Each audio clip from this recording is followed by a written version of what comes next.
I'm sorry. Pole pia.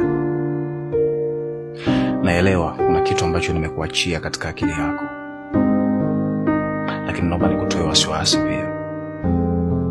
Hakitokuja kujirudia tena. Naelewa kila ambacho nakifanya mimi kama mtu mzima, na nakili pia kama nilivyosema mwanzo, ilikuwa ni makosa tu ya kawaida kutokuwa na stability nzuri. But for now sina sababu nyingine yoyote ya kuondoka kwako, na ndio maana na kila sababu za kurudi kwako. Kwa nikutoa wasiwasi, niko hapa moja kwa moja. Sitakuumiza, sitakusumbua kiakili wala kihisia, na wala sitakutelekeza. I'm here for you, I'm here for real.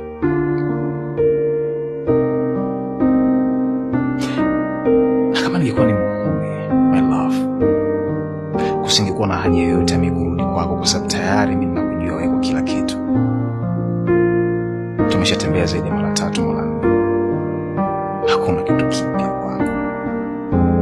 Kwa niweza kusema sa okay, time is over, nitafute mtu mwingine kama kweli na hiyo hulka ya kiume. Lakini mpaka nimerudi kwako, it means